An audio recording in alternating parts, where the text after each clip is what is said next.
Tweet सामने आया है लव जिहाद के कानून पर।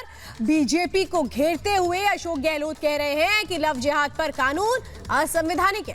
लेकिन देखिए, उत्तर प्रदेश के मुख्यमंत्री योगी आदित्यनाथ जहां लव जिहाद को लेकर सख्ती दिखा रहे हैं, एक्शन में हैं, कानून बनाने की तैयारी हो रही है, वहीं राजस्थान के मुख्यमंत्री अशोक गहलोत कह रहे हैं कि लव जिहाद पर कानून असंवैधानिक।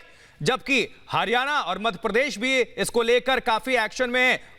मध्य प्रदेश के मुख्यमंत्री शिवराज सिंह चौहान, वहां पर जल्दी विधेयक लाने की तैयारी हो रही है और हरियाणा में भी एक्शन देखा जा रहा है। लेकिन राजस्थान के मुख्यमंत्री, कांग्रेस के मुख्यमंत्री अशोक गहलोत कहते हैं कि लव जिहाद को लेकर कानून असंवैधानिक। तो ये कहना है अशोक गहलोत का कि लव जिहाद के जरिए बंटवारे की कोशिश हो रही है। जो कानून आ रहा है इसको लेकर के ये ट्वीट किया है अशोक गहलोत ने कि ये असंवैधानिक है और इसके जरिए बंटवारे की कोशिश हो रही है। अब सवाल तो ये है कि लव जिहाद के बढ़ते मामलों को अगर कानून के जरिए रोकने की कोशिश हो रही है तो क्या इसमें सहयोग नहीं करना चाहिए अशोक गहलोत और कांग्रेस को? अशोक गहलोत को डर क्यों लग रहा है? अगर लव जिहाद को लेकर के कानून बनाने की कोशिशें शुरू हो चुकी हैं तो इस बात पर आपत्ति क्यों है अशोक गहलोत को? तो 3 तस्वीरों को भी आप तक पहुंचा रहे हैं। मध्य प्रदेश में कानून बनेगा, हरियाणा में भी तैयारी चल रही है, यूपी में भी कानून बनेगा, लेकिन राजस्थान की सरकार को, वहां के मुख्यमंत्री को, कांग्रेस शासित राज्य राजस्थान में अशोक गहलोत को एतराज है और कहते हैं कि जो लव जिहाद का कानून है वो असंवैधानिक है। इस पर अपडेट हासिल करने के लिए सीधा रुख करेंगे अमनदीप का। हमारे साथ हमारे सहयोगी जुड़ चुके हैं। अमरदीप, आप ये बताइए मुझे कि आखिर अशोक गहलोत की समस्या क्या है? अशोक गहलोत को क्यों समस्या है कि अगर लव जिहाद पर कानून बन रहा है तो इससे वो असंवैधानिक करार क्यों दे रहे हैं, क्यों डर रहे हैं? देखिए श्वेता, मैं आपको बता दूं कि अशोक गहलोत ने जो ट्वीट किया है लव जिहाद के मामले में, उन्होंने साफ तौर पे कह दिया है कि असंवैधानिक है। दूसरी चीज यह है कि कोई भी व्यक्ति किसी भी व्यक्ति से अगर बालिग है तो वो शादी कर सकता है, लेकिन बीजेपी का ये एजेंडा है और ये असंवैधानिक है, कोर्ट में जाकर के ये फेल हो जाएगा। तकलीफ क्या है, तकलीफ किस चीज से है? मेरे साथ में बीजेपी के पूर्व प्रदेश अध्यक्ष हैं, वरिष्ठ नेता हैं अरुण चतुर्वेदी, उनसे जानने की कोशिश करते हैं। सर, जिस तरीके से अशोक गहलोत ने ट्वीट किया है लव जिहाद को लेकर के, कटघरे में खड़ा कर दिया कि असंवैधानिक है जो कानून बीजेपी बनाने जा रही है राज्यों में। मुझे तरस आता है अशोक गहलोत जी के ऊपर।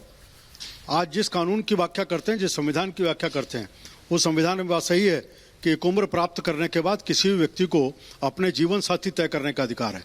लेकिन इस बात का जवाब दे दें, क्या अपने धर्म को छुपा करके दूसरे धर्म की बहन बेटियों को बरगला करके गलत तथ्यों को रख करके अगर दोस्ती करना, उसका विवाह बंधन में बांधना, बाद में उसको धर्म परिवर्तन के लिए बाध्य करना, ये किस संविधान की धारा के अंतर्गत आता है, किस कानून में आता है? निश्चित रूप से इस देश में योजनाबद्ध तरीके से एक वर्ग विशेष के लोग निकल करके दूसरी बहन बेटियों को, बड़े बहुसंख्यक समाज की बहन बेटियों को अपने धर्म की सही जानकारी दिए बिना जिस प्रकार से विवाह में बंधन के बांधने का काम करते हैं, बाद में धर्म में परिवर्तन करने का काम करते हैं, बाद में प्रताड़ित करके छोड़ते हैं। इस कारण एक मजबूत कानून की जरूरत है। मध्य प्रदेश ने इसकी शुरुआत की है, उत्तर प्रदेश ने की है, कर्नाटक ने की है। मैं इसकी स्वागत करता हूं और मुख्यमंत्री जी को आग्रह करूंगा कि आप सांप्रदायिक आवरण से बाहर निकलें, उस लवादे को उतारें और देश में, संपूर्ण देश में आम आदमी के हित के जो कानून हैं उनको बना करके सबको राहत देने का काम करें। इस देश की बहन बेटियों को कोई भी बरगला नहीं सके, गलत तथ्यों के आधार पर विवाह नहीं करे। इसको राजस्थान में भी ऐसा ही एक कड़ा कानून बना करके सुनिश्चित करें। लेकिन अरुण जी, अशोक जी ने तो ये कह दिया कि असंवैधानिक है, ये तो बांटने का बीजेपी काम कर रही है, सौहार्द वातावरण जो है वो खत्म करने की बात कर रही है। मुझे लगता है कि शायद उनको संविधान और कानून का ज्ञान पूरा नहीं है। इसलिए संविधान ने स्पष्ट रूप से दी है कि व्यक्ति को अपना जीवन साथी तय करने का अधिकार है। ये हिंदू विवाह कानून को एक बार उनको पढ़ लेना चाहिए। लेकिन कोई व्यक्ति अगर गलत तथ्यों के आधार पर विषयों को रखता है तो तलाक का आधार भी बनता है विषय को। लेकिन तलाक की स्थिति तक पहुंचे, इसके लिए पहले से ही कानून बनाए। एक देश में इस प्रकार की घटनाओं में वृद्धि अप्रत्याशित रूप से हुई है। लेकिन एक अंतिम सवाल अरुण जी, कि क्या जो मेवात क्षेत्र है, राजस्थान का मेवात क्षेत्र है, अलवर है, बिल्कुल अमरदीप, आप हमारे साथ बने रहे। इससे जुड़ी हुई एक और बड़ी खबर हम पहुंचा दें, क्योंकि उत्तर प्रदेश से खबर है। देखिए, यूपी में लव जिहाद पर जल्द सख्त कानून बनाने की तैयारी है, क्योंकि गृह विभाग से कानून विभाग को भेजा जा चुका है प्रस्ताव और लॉ कमीशन ने नया ड्राफ्ट पहले ही मुख्यमंत्री योगी आदित्यनाथ को सौंप दिया है। तो उत्तर प्रदेश सरकार काफी सख्त है इस वक्त लव जिहाद को लेकर और मुख्यमंत्री योगी आदित्यनाथ ने बहुत पहले ही यह इशारा दे दिया था कि हम कानून लेकर आएंगे।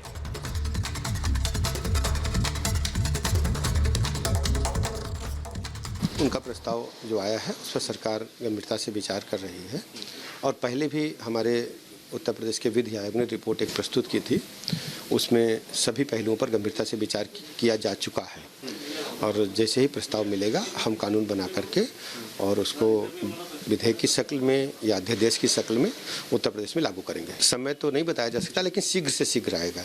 सरकार चाहती है कि प्रदेश में, समाज में वैमनस्यता न फैले और सामाजिक ताने बाने को कोई क्षति न पहुंचे और आपस में जो इस तरीके की घटनाएं होती हैं उसके बाद कभी कभी दंगा फसाद की भी नौबत आती है, इस तरह की घटनाओं न हो। कानून इसीलिए बनाए जाते हैं कि लोग डरें और इस तरीके की घटनाओं को अंजाम न दें। विधि विभाग को ही इस कानून को बनाना है और जैसे ही मुझे प्रस्ताव मिलेगा मैं शीघ्र से शीघ्र बना करके और उसको आगे के लिए बढ़ाऊंगा। हमारा संदेश ये है कि कृपया ऐसे कुकृत्य को न करें और सब लोग मिलकर के जो सामाजिक ताना बना है उसको बनाए रखें, जिससे प्रदेश तेजी के साथ विकास के पथ पर आगे बढ़ सके।